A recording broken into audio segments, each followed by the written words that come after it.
Oh,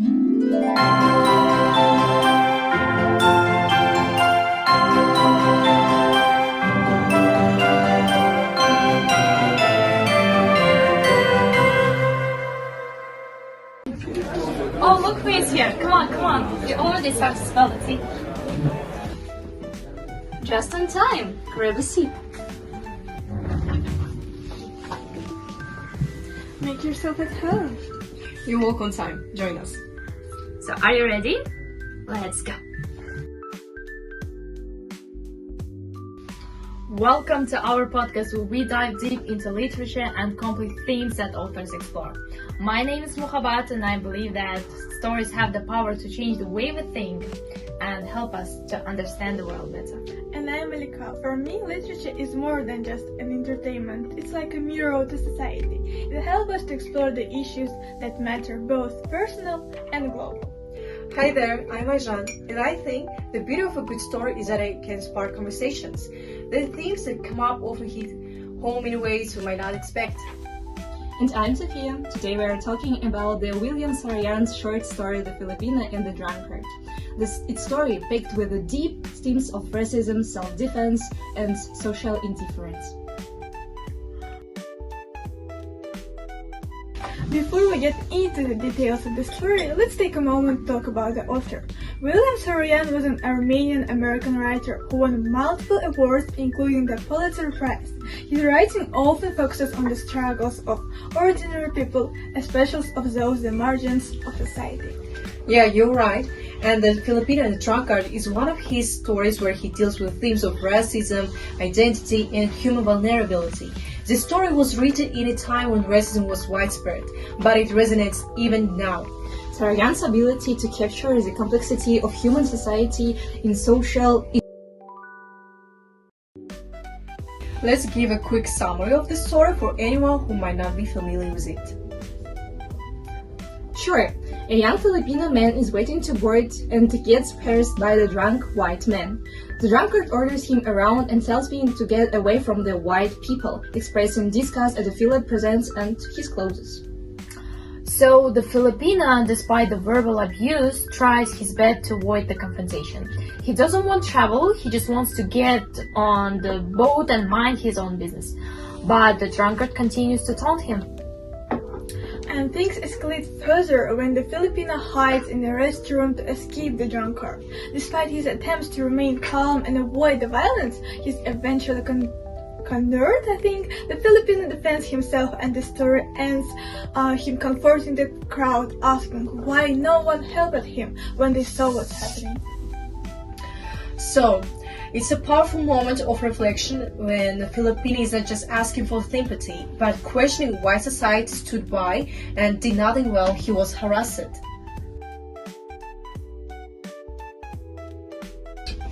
One of the most obvious themes in the story is racism. The drunk man doesn't like the Filipino because he is Filipino, but also because he feels threatened by the boy's appearance and success. Yes, and what's striking is the drunkard's insistence of being a real American.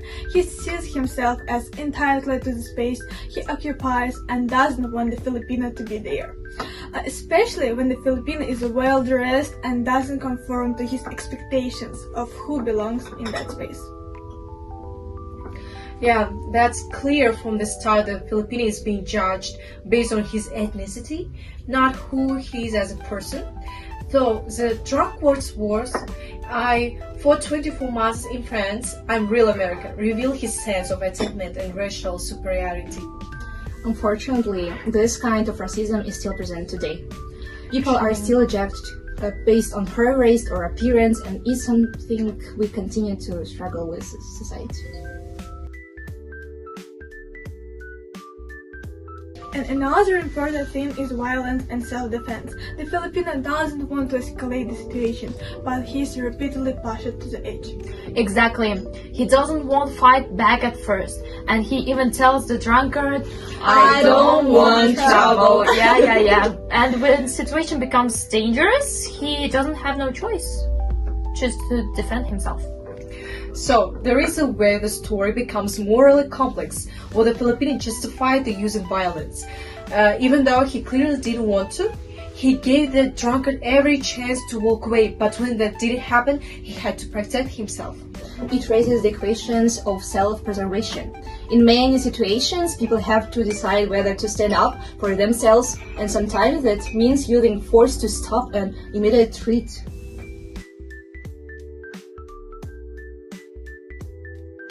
Then there's the themes of social indifference. This crowd on the boat thinks what's happening but no steps in to help the Filipino. Why do you think that is? I think that it's more because people often avoid confrontation. Of course, it's easier to just ignore a situation than to get involved, especially when it's uncomfortable. And in this case, no one seems to want to challenge the drunkard.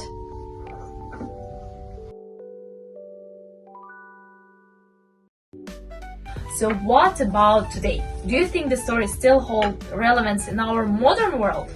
Absolutely. We're still dealing with issues of racism, violence, and social indifference. Stories like this are important because they remind us how little has changed and how much more we need to do to address these issues. So, we live in a time where people are often divided by their differences. The Filipino and the drunkard speaks to the division and challenges us to think about how we react when we see someone being misdressed. It also challenges us not to take a deeper look at their own behavior.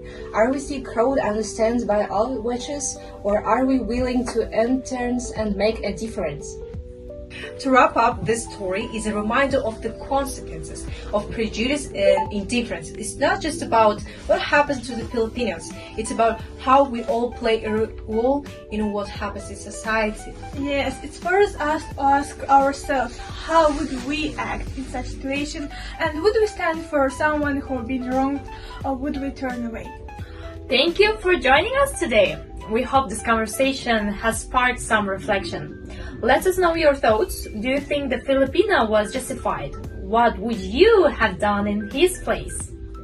We'll be back next time with another piece of literature that takes important issues. Until then, stay truthful and take care. Bye! Really good, yeah.